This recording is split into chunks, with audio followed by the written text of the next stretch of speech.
We got to talk about UFC 294. It has got a new look. It is going down next week in Abu Dhabi. We've had changes to the main and co-main event. Here's a look at the card. A lot of local talent. Also, that fight between Ankalaev and Johnny Walker is going to be great. But Dean, we are now going to have the rematch. Islam Makhachev will defend his lightweight title against Alexander Volkanovski, the featherweight champ. He's going up in weight. They had a very competitive fight in February. What do you make of the matchup? And this is the rematch that we didn't realize how much we wanted it until it was a reality. And now that it's a reality, I feel like this gives Volkanovski an opportunity to prove himself again. Because when he did it the first time, we said, oh my goodness, a featherweight can never go up to lightweight and be competitive. He went up, many people thought that he won that fight. He didn't get the decision, but now he gets another opportunity to prove that he is at that level. Yeah, and the thing is, with this matchup, I feel like Volkanovski has the advantage because he called his shot after his last fight saying, I will be ready in October to rematch Islam Makhachev or fight Charles Oliveira. It's like he almost knew this was going to happen, so he's coming in prepared. But I don't think that Islam was preparing for potentially having to fight Volkanovski again as his sights were set on Charles Oliveira. So I think Volkanovski has a little edge in that department in this fight. I agree with that, for sure, 100%. He certainly, it was a very competitive fight when they fought in February. So let's take a look, though, at the new co-main event, though, because we did unfortunately lose Paulo Costa. He had some surgery on his elbow. There's been some complications with that. The former welterweight champ Kamaru Usman has stepped up a weight class to 185 pounds now, Michael. So what do you make of this? I was so excited for this fight. And while 294 was stacked before all the changes, I actually am more excited now for this fight than I was before. And look, for Kamaru Usman, the thing I'm most excited for is to see how does the power carry over as he steps up a weight class, because we saw what he did to Jorge Masvidal. We saw what he did to Gilbert Burns. Now just imagine him with 15 extra pounds, not having to go through the weight cut, and the fact, much like Volkanovski, he's had his sights set on Khamzat Chimaev. He tried to call his shot to jump in there at 185 pounds before the brass turned him down. Now he gets what he wants in 10 days. But here's the thing. Chimaev has just been an assault machine since he joined the UFC, Dean, and this is a guy that a lot of people have been afraid of. Last time we saw him, he picked up a Bravo choke over Kevin Holm, but that was a year ago. Yeah, but that doesn't matter because no one has turned more of your favorite fighters into a chump than Chimaev. Chimaev has made good fighters go, nah, I'm straight. I'm going to sit back and chill. That's because he is so good, and his reputation precedes itself. If you've heard about him throughout the gyms, he's been a terror all over the world, just visiting gyms and beating people up. So he hasn't even had to fight to keep his reputation intact. Chimaev is the real deal, and we've all known it since he debuted in Abu Dhabi. Yeah, he really is a guy that has lived up to the hype. And like you said, the gym stories. I remember Neil Magny talking about how he tried to call a shot against Khamzat Chimaev, then he found himself down at All-Stars in Sweden and said, oh, no, I'm straight. He said, I'm good. I'm good. And all props to Neil Magny. I'm not trying to throw any shade, but he said, I still want a piece of that guy. I'm going to go train with him, and he got all he could handle.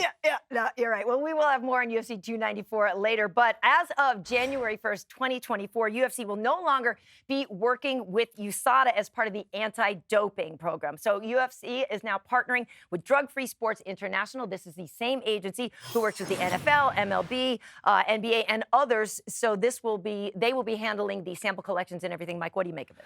You know, I love it because the UFC is always looking to improve their product, whether it's production, whether it's the fights, whether it's the drug testing policy. And I like that they're trying to alleviate some of the burden us fighters have to carry when it comes to doing our whereabouts, when it comes to sample collections during fight week. There's a lot of things that they're going to improve on that take the weight off our shoulders, as well as make the testing more thorough and more rigorous, less cracks for guys to seep through if they want to cheat. So I like that this move is taking place. I had a great conversation with Jeff Nowitzki about it. Nice. A lot of stuff for us to be excited about. Though you were very close to a jacket, weren't you? I was 2 tests away, dang it. And that's the one thing they did say. I will say that they are going to maintain that same program. So that will carry over. So I'll still get my jacket at some point. Yeah, I'm glad you get a T-shirt. But for me, I was trying to get swole. I was about to get swole like it matters to me. But no, I think the fact that they are using this new organization, the same level, this up on par with all the other major sports organizations in the world, it's a good thing. It just shows that, listen, we right there with y'all. Y'all, the football, baseball, that's right. We right there with y'all. We coming, we on your heels. UFC 294 next week has a new look to our main and co-main events there. Makhachev will now be fighting featherweight champ Alexander Volkanovski in a rematch. Khamzat Chimaev will now be facing the former welterweight champ Kamaru Usman. instead of Paulo Costa. And there is the rest of the card here going down on pay-per-view next Saturday in Abu Dhabi, which does bring us up to our DraftKings Sportsbook predictions. A couple of questions for these gentlemen, and they are in regards to next week. And they're pretty simple. We know the first time they fought Islam Makhachev and Volkanovski, it was a very, very, very close fight. They have a rematch. Who wins this time?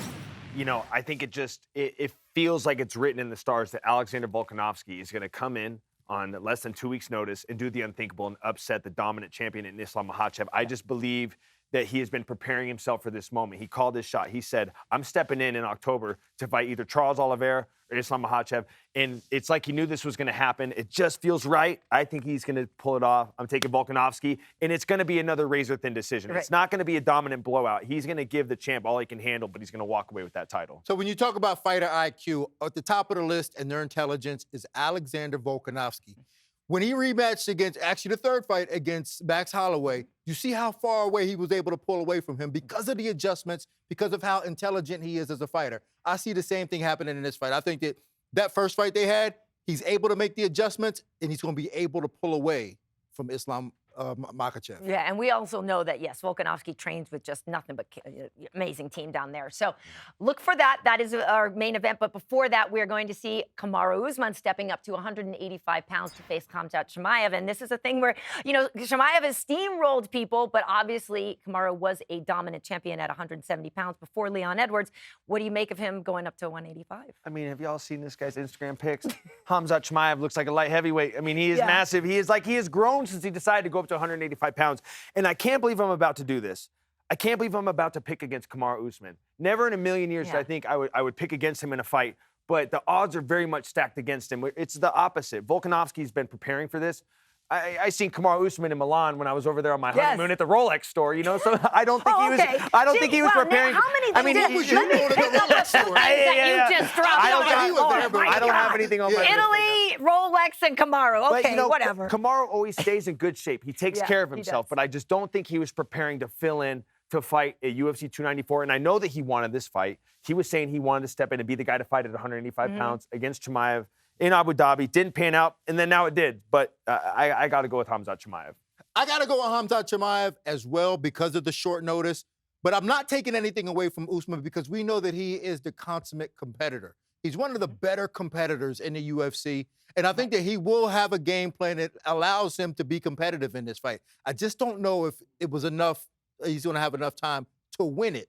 But he will be competitive. I actually like this fight a lot better than the Paulo Costa fight. The one thing I will say before we move on is if Khamzat Chimaev tries to approach Kamaru Usman like he did against Li Jingliang, he's not going to have as much success as he would think. If he goes out there and tries to just maul Kamaru Usman, show him no respect, he could wear himself out and give Kamaru a lot of opportunities to win this fight. So I think the success of Kamaru Usman really weighs, it's in the wings of whether or not Khamzat Chimaev comes out hot or not. And also, too, how he deals with that. Like, if he comes out hot, if Usman can nullify that onslaught early on and get this into the later rounds, he's going to have a much better chance of winning.